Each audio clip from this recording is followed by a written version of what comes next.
प्रिय मित्रों, सहृदय सहस्नेह मैं आपको नमन करता हूँ और आपको नमस्कार कहता हूँ। मेरा नाम रोहताश गुप्ता है। मैं हरियाणा के कुरुक्षेत्र विश्वविद्यालय के ज़ूलॉजी डिपार्टमेंट का रिटायर्ड प्रोफेसर हूँ।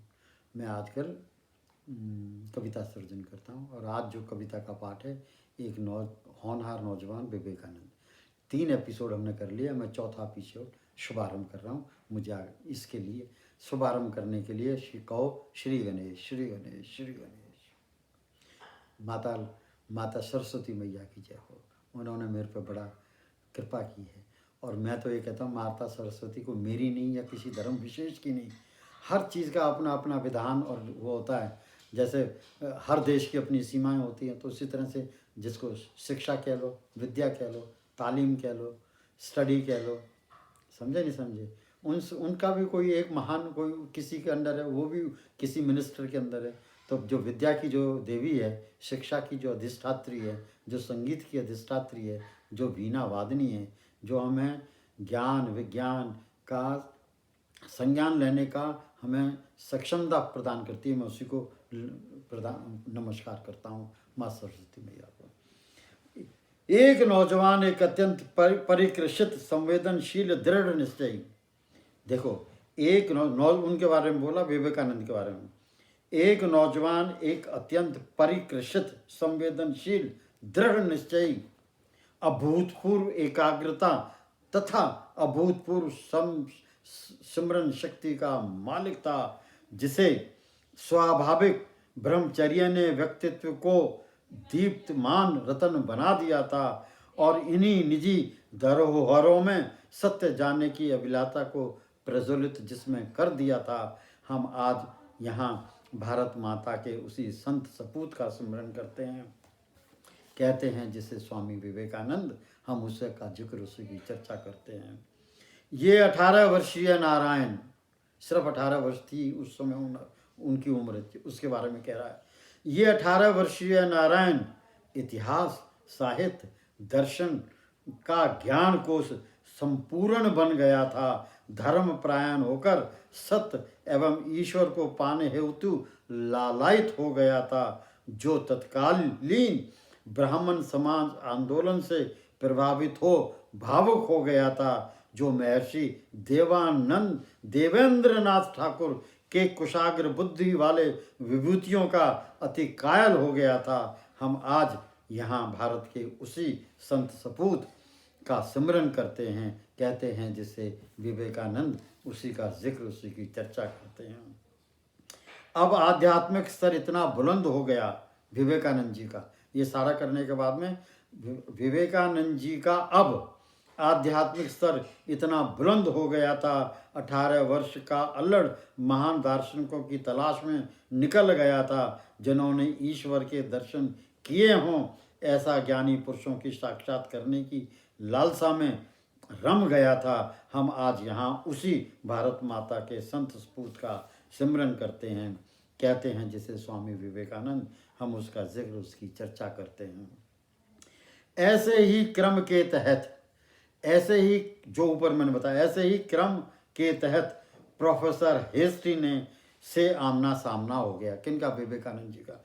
विवेकानंद जी का, क्योंकि वो घर से बाहर निकल गए और उन्होंने कहा मैं उन लोगों से अब वार्तालाप करूंगा जो बहुत ज्ञानी हैं। तो उसी प्रक्रिया में ऐसे ही स्वामी विवेकानंद जी, ऐसे ही क्रम के तहत प्रोफेसर हेस्टी से आमना सामना हो गया, जिसने राम कृष्ण का सहज उल्लेख कर दिया। प्रबल जिज्ञासा के दौर से गुजर रहे नरेश का मास नवंबर सन 1881 में सुरेंद्रनाथ के माध्यम से गजब का साक्षात्कार हो गया। हम आज यहाँ भारत माता के उसी संत सपूत का सिमरन करते हैं, कहते हैं जिसे स्वामी विवेकानंद, हम उसी का जिक्र, उसी की चर्चा करते हैं। इस में बहुत बढ़िया बात किया गया है इस पैराग्राफ में, इस पद में, कि प्रोफेसर हेस्टी से उनकी वो हुई, मुलाकात हुई। प्रोफेसर हेस्टी बातों बातों में ही रामकृष्ण जी का चर्चा वो कर गए, जिक्र, और जब रामकृष्ण जी का जिक्र किया तो वो रामकृष्ण नाम स्वामी विवेकानंद के दिमाग में बैठ गया। तो जब दिमाग में बैठ गया, फिर चौथी बात कि उनका एक मित्र था सुरेंद्र नाथ, वो उनको मिल गया, तो सुरेंद्र नाथ जी उनको रामकृष्ण परमहंस के पास ले गए और उसके बाद में राम विवेकानंद जी रामकृष्ण परमहंस के परम शिष्य बन गए और ऐसे शिष्य बने जो जिनके नाम से इवन शिष्य भी मशहूर हो गए। तो ये बात कही है इसने। अब आगे देखिए, इस गजब तहत जो मैंने अभी बताया है, इस गजब तहत नारायण का रामकृष्ण से ऐतिहासिक मिलन हुआ। रामकृष्ण ने भक्ति मुद्रा में नरेश द्वारा गाए गए सुरीले भजनों का श्रवण किया। गुरु का शिष्य से और शिष्य का गुरु से क्षणों में ही असाधारण ताउम्र का परिचय हो गया। हम आज यहाँ भारत माता के उसी संत सपूत का स्मरण करते हैं, कहते हैं जिसे स्वामी विवेकानंद, हम उसका जिक्र उसकी चर्चा करते हैं। अगला पद, भारत भूमि विवेकानंद जी की मानव तो उपासना की महारानी थी।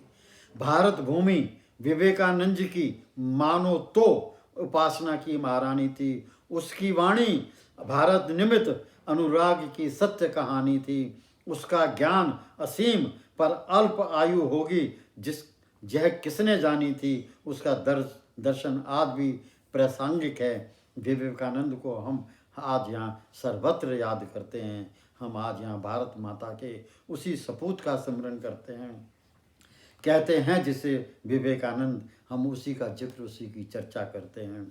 अगला पद, विवेकानंद मतानुसार, विवेकानंद मतानुसार सर्वोपरि राष्ट्र निर्माण।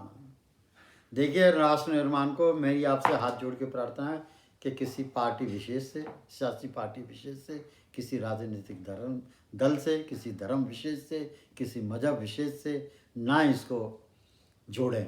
और आज की डेट में तो राष्ट्र निर्माण बड़े दुख की बात है। अगर वो कहीं भरी पब्लिक में राष्ट्र निर्माण की बात करे तो तभी उसका नाता एक पार्टी विशेष से जोड़ देते हैं, वो ठीक नहीं है। क्योंकि राष्ट्र निर्माण तो विवेकानंद जी ने भी बात कही थी, जिसको सारा दुनिया जानती है।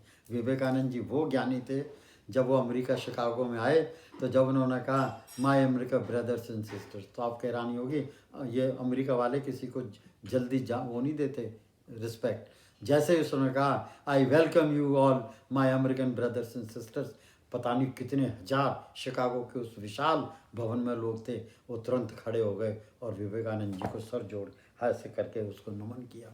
तो ऐसे महान नौजवान की बात हम यहाँ कर रहे हैं जिसने कहा राष्ट्र निर्माण एक बहुत बड़ी चीज़ होती है। तो क्या कहा, विवेकानंद मतानुसार सर्वोपरि राष्ट्र, सर्वोपरि है राष्ट्र निर्माण। इस प्रक्रिया में आम जनता का योगदान सर्वथा रहता है महान। जहाँ नरेश बादशाह नवाबों की सोच जाने और जनता सेवा भाव हो निष्काम, तभी वहाँ राष्ट्र का उज्जवल भविष्य होता है। अति गौरवमयी राष्ट्र प्रकाशमान होता है। हम आज यहाँ भारत माता के उस संत सपूत का स्मरण करते हैं, कहते हैं जिसे स्वामी विवेकानंद, हम उसी के जिक्र उसी की चर्चा करते हैं। 38वां, जनता में राष्ट्रहित वास्ते अनंत शक्ति है विद्वान। विवेकानंद जी ने कहा, विवेकानंद जी ने कहा क्या, जनता में राष्ट्र हित वास्ते अनंत शक्ति है विद्यमान, फिर भी जनता उपेक्षा जैसे सहस्त्रों मिलते हैं प्रमाण। विवेकानंद मतानुसार राष्ट्रीय समस्याओं के हो सकते हैं कुशल समाधान। अगर जनता जान जाए जाग जाए कि जनता ही होती है राष्ट्र की सच्ची शक्ति महान। हम आज यहाँ भारत के उस संत सपूत का स्मरण करते हैं, कहते हैं जिसे विवेकानंद, उसी का जिक्र उसी की चर्चा करते हैं। मित्रों, एक बात कहना चाहूँगा, राष्ट्र निर्माण एक ऐसा मार्ग है जिसमें से गाड़ियाँ चलती हैं, एक गाड़ी एक तरफ जाती है और दूसरी गाड़ी दूसरी तरफ जाती है, लेकिन वो विरोधाभास नहीं है। दोनों का एक ही मकसद है कि वो इधर जा रहा है इस दिशा में राष्ट्र निर्माण के लिए, दूसरा जो ट्रैफिक है वो इस दिशा में जा रहा है राष्ट्र निर्माण के लिए। कहने का मतलब है राष्ट्र निर्माण टू वे प्रक्रिया है। अकेला को ना तो सरकार कर सकती है ना समाज। और यहाँ हमारे इतने मान, उसने कहा था कि राष्ट्र निर्माण सुलभ है, सहज है, अगर जनता भी जाग जाए। विवेकानंद मतानुसार नवीन भारत निर्माण परिकल्पना है बेकार। अगर विवेकानंद मतानुसार नवीन भारत निर्माण परिकल्पना है बेकार अगर न होगा इसमें पिछड़े वर्ग व अनपढ़ जनता का योगदान बरकरार। हिंसक परिवर्तन बगैर पिछड़े समाज का उत्थान स्वप्न करना होगा साकार। सबल शिक्षित धनाढ़ को देना होगा निर्बल असहाय अशिक्षित निर्धन को आधार। हम आज उसी यहाँ भारत के उसी संत सपूत का स्मरण करते हैं, कहते हैं जिसे स्वामी विवेकानंद, उसी का जिक्र, उसी की चर्चा करते हैं।